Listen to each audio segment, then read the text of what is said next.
Hey, good morning, everybody. Misty Lee here from the Lima Senior High Culinary Arts Department.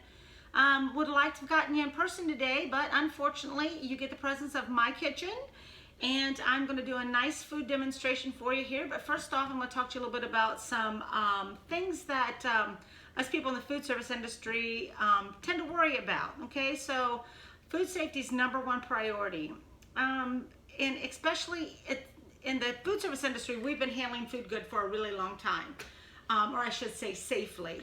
We wear our gloves, we wash our hands often, and I could go into this huge detail of everything that we have to train our employees to do.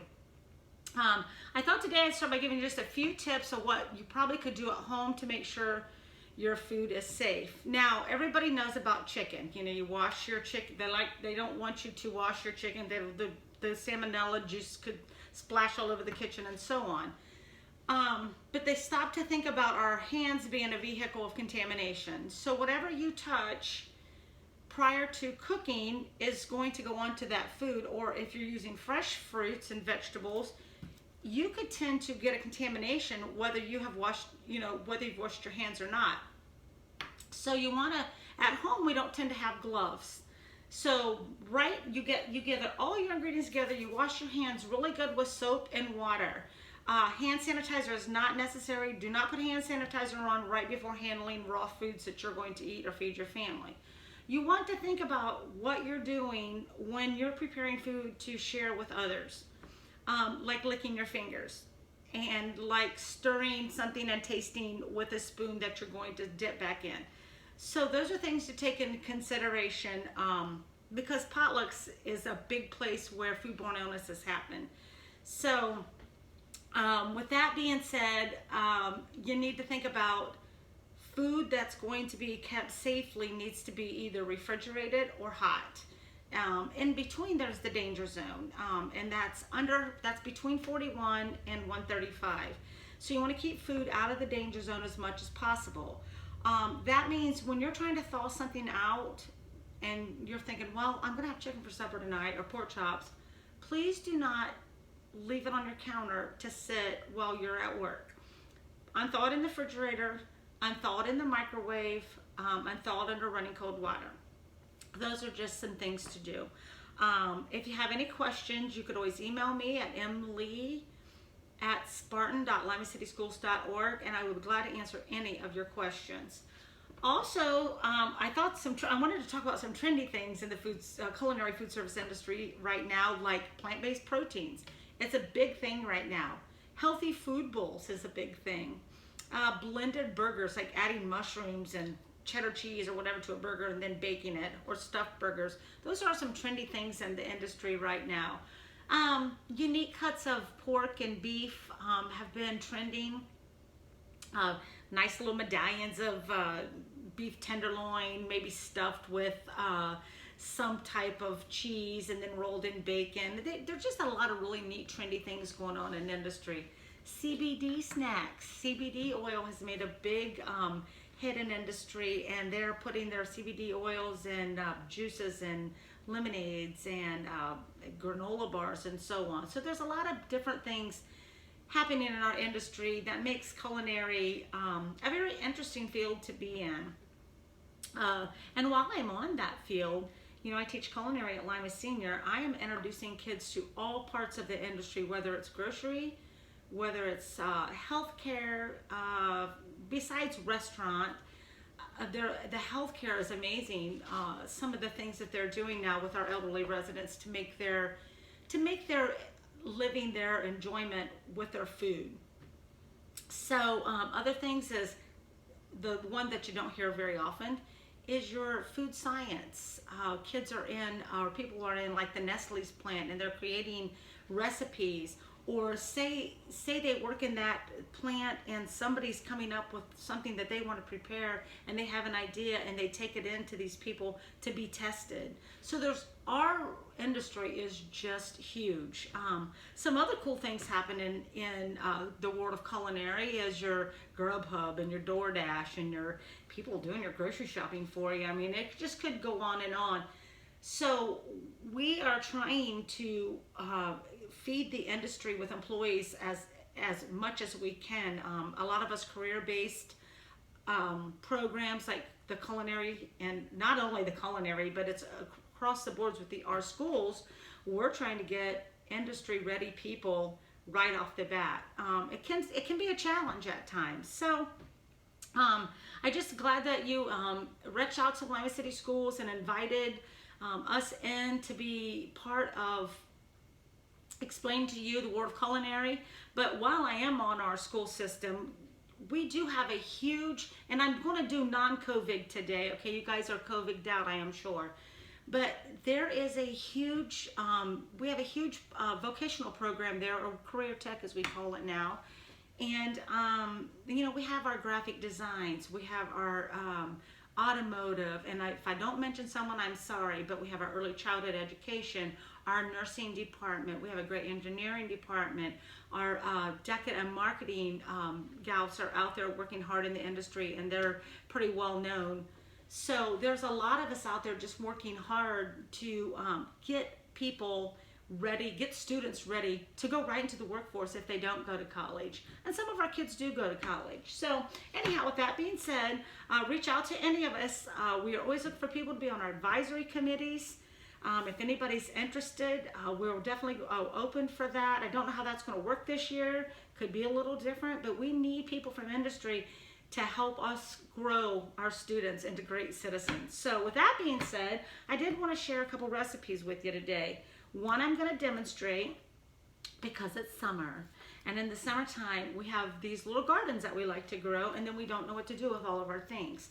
So one I came up with was, everybody has tomato salsa. That's pretty good. You know, it's your tomatoes, your jalapenos, your onions, your garlic, and cilantro, and a little bit of lime, and you're good to go.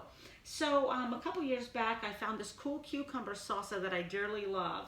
And it's fresh, it's refreshing, and somebody has always given me cucumbers in the summer, okay, and tomatoes. So this is a good blend of those. I'm going to read the ingredients. Bear with me on my glasses.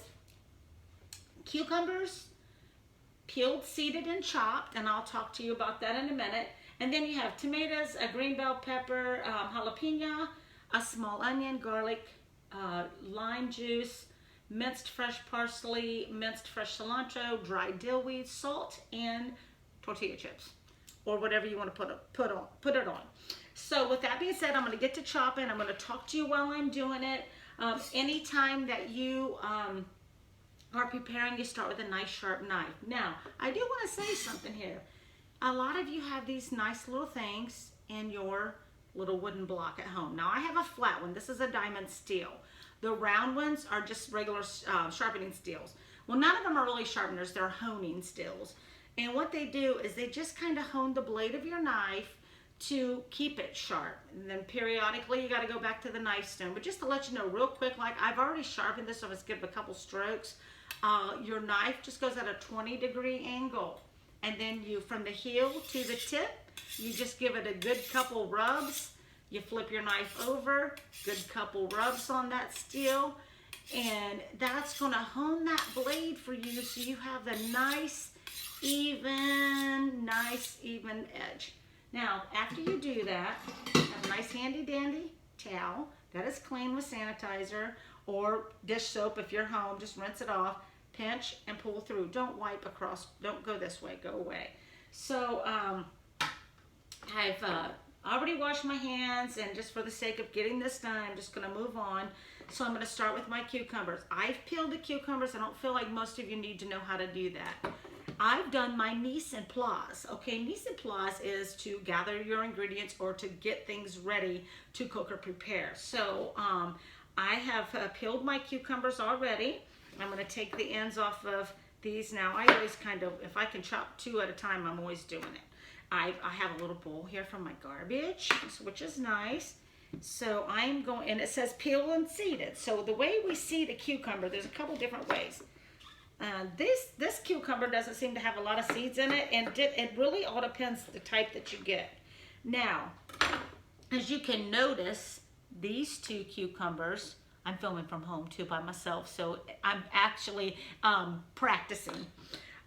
You can do one or two things. You can take a spoon and sort of just kind of carve out those seeds right into your bowl.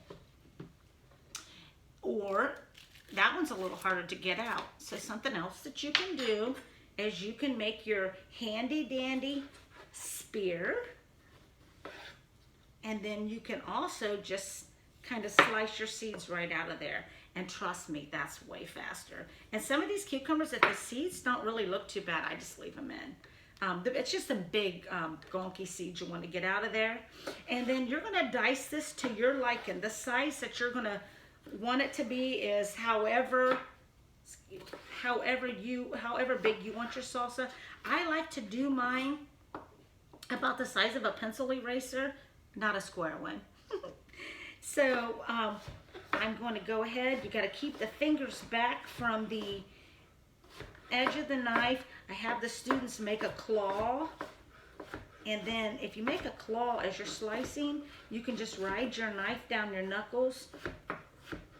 And if you keep your knuckles coming back, you can clearly keep your nice cut very easily. Okay, so with that being said, the handiest thing in the kitchen is a scraper block. Rachel Ray makes a really nice one. So us culinary people, they're called bench scrapers, honestly. Us culinary people use all kinds of little tools to make our lives easier. That's our job in life. So I'm going to go ahead and whip right through this other cucumber here. Let's see here. I want to stop this. Okay. There we go. Sorry about that. And we're going to just... We're going to go on. If I cut myself while I'm videoing, I'll have to stop and restart videoing. I won't say that that's ever happened. But I don't do this all the time. Usually I have a photographer. If I do my videos on WLIO, I have the cameraman and he can stop and start whenever he wants to for me, which is really, really nice. Okay, so there's the cucumbers. Same with the tomatoes.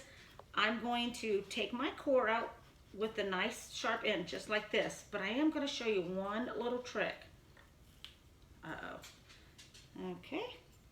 Maybe. These are pistols. There we go. So now, if you have a paring knife and you want to take it out, you take the thumb on the edge of your knife like this and just do like this. Now, most people don't use these giant size chef knives unless you've been using knives for a long time. And the sharper, the more efficient they are. Now, there's a lot of different ways you can dice a tomato. When I am teaching our students at school to dice, I have them make a traditional circle on the size that they want their cut to be.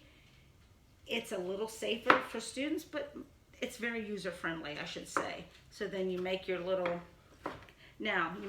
cuts. Some tomatoes, like the Romas, they really don't tend to have a lot of seeds and they're small and they're a little bit easier to go through and cut, but you really want to be as efficient as possible. There we go. Okay. And then we'll just do a nice little cut. I'm glad you guys can't see my dog in the picture. Harry just walked behind. I'm going to try to cut that out, but I doubt it's going to happen. And because when mom's cooking in the kitchen, if anybody has a beagle, they know where they end up, right? Right in your feet so they can get some of your goodness. I'm going to put the other tomato in a little bit because I'm taking too much time up.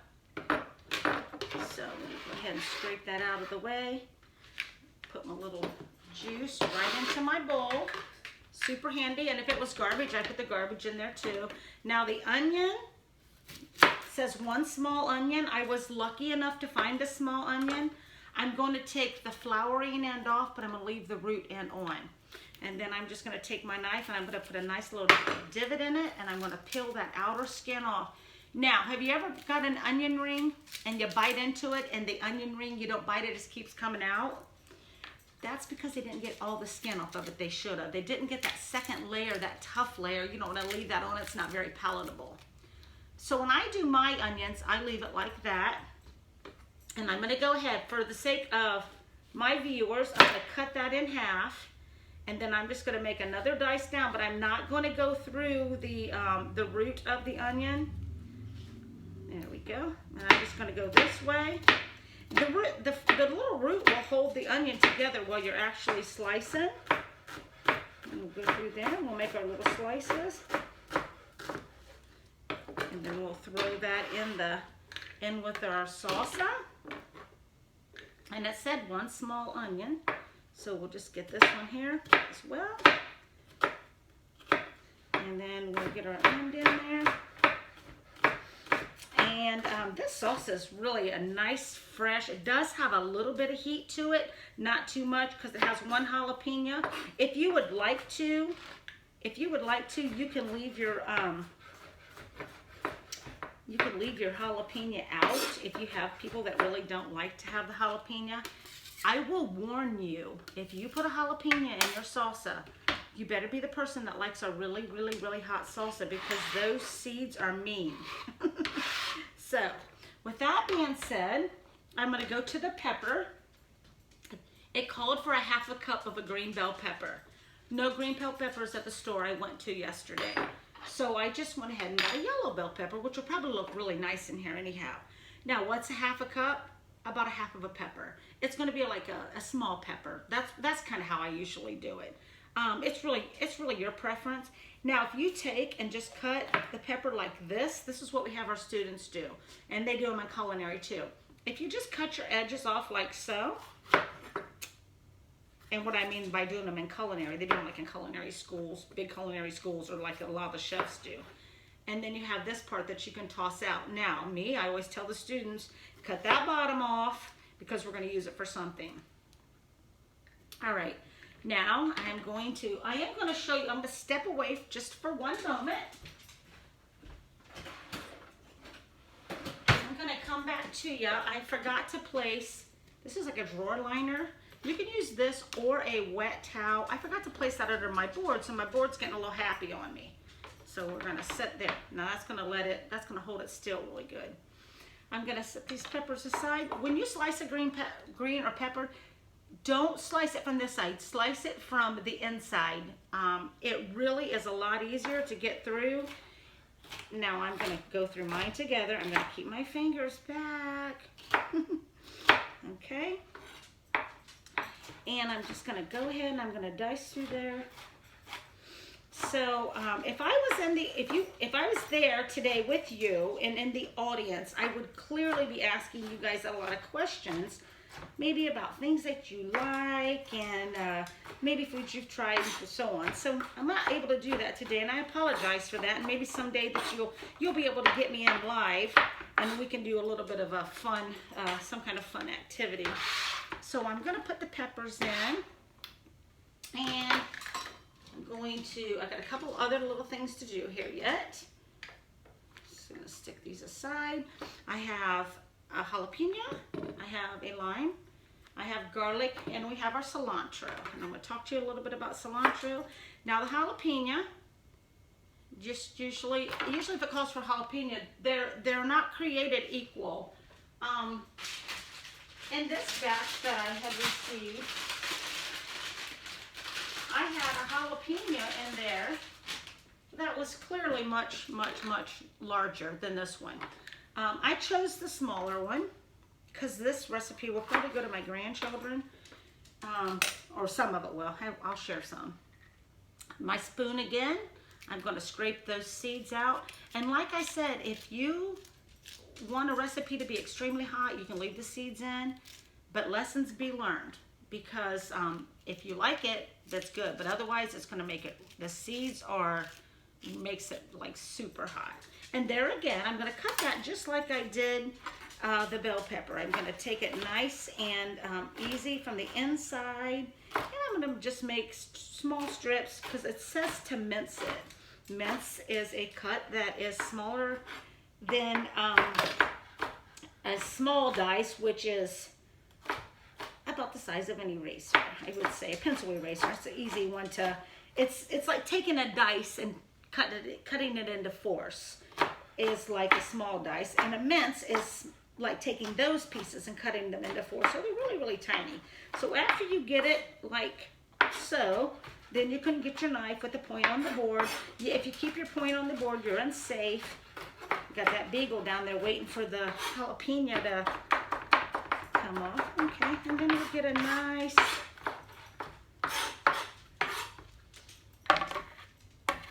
so we're going to take that, add that to the salsa, and then we're going to take garlic. I have garlic I grew in my garden. This is elephant garlic, so it is not in different toes. It's called for 1 clove of garlic. I call the little cloves toes. I will take that. You could also use this, which would be about a teaspoon per clove. So with that being said, I'm going to cut this at about 4s. This is going to equal about a clove right here. Okay. My husband's getting ready to come in the door and he doesn't know I'm doing this, so I'm going to give him the big shh right when he comes in. So get ready for me to say shh, and then he will act accordingly. He knows I'm usually always recording something. I just got to give him a heads up so he doesn't say anything crazy. Okay, I have a handy dandy garlic press. Otherwise, you could mince it just like you did the jalapenos. Squeeze it in there, and this elephant garlic is delicious. I brought it from West Virginia, my parents' garden, and now I grow it. And it is super delicious. He got it. I told him that was awesome. So we're gonna take that garlic. We have that all minced up. The last thing I have to do is my lime, and then I'm gonna add in my ingredients. I have washed all of these. I don't care if you're not gonna use the rind, go ahead and wash it, because people touch the stuff in the store. All of your vegetables wash. Don't wash them until you're ready to use them, okay? So you roll your lime. You roll your lime around on the counter. You know I just dropped ingredients on the floor, right? Okay, I just want to make sure you guys knew that happened. And you're going to go ahead and slice in half. It calls for 1 tablespoon of lime juice. You can squeeze it. Now, if your lime will not render juice for you well, throw it in the microwave about 10 seconds. You can usually tell if they're going to be juicy or not. I also have this great little juicer. I like to show all the nice tricks because see this? Look at all that juice I just got out of there. Just perfect. And then I'm going to take this. Okay, I'm going to squeeze that in there. Now I do want to talk about a couple things real quick. I know I'm getting close to my time. I'm going to talk about our cilantro. I want to show you this little trick. I got my cilantro from the store. I stuck it in water just like so. Put it in my refrigerator. You're going to get probably an extra week out of it by doing that. It's like a plant. It is a plant. So you're adding some water to it, put it in the refrigerator, it does really well. It calls for let me read this again on my cilantro, 2 teaspoons of fresh minced cilantro. And it calls for 1 teaspoon of fresh minced parsley. I do not have fresh minced parsley. I am going to be able to substitute parsley for dried parsley for fresh. If you're going to do that, it's about a 3 to 1, meaning like if it's like a tablespoon to a teaspoon difference, but it's 3 to 1. That's for any dried herbs. So the dried herbs are much stronger than the fresh, so you're going to have to cut them way back. If you have, now I just pulled my parsley or my cilantro right off. You sometimes can just take it on the sprigs and wipe your knife across it. I got lucky on this and it came right off because it's still in the rubber band. And I rinsed that off before I put it in there, and I'm just going to mince it up. It smells so good. And then you're just going to, I kind of like roll it up. We call it in culinary a chiffonade cut. You just kind of roll it up and then you kind of mince through it. Then you kind of roll it back up. The basil's an easy one to do a chiffonade cut on. And then you just kind of mince it. You do want to get it minced up fairly well, as you're going to release a lot of the natural oils from that cilantro, and you're going to allow it to be nice and fresh in your salsa. Now look at that, and I'm just going to scrape that right off of there. I'm going to pop that in. There we go. And the only thing we have to do, we're going to add our fresh dill, which I pre-measured. We're going to add our fresh parsley that I dropped on my floor, so I'm going to wing it with my, there we go. I had it pre-measured, but I just knocked it on the floor when the husband came in. And I'm going to go ahead, salt, might have been in there. Okay, and we are going to blend it up with whatever we have available on my little rack here. There we go, nice little spoon right there. And there you got it. And this is a fresh cucumber salsa, all ready to go.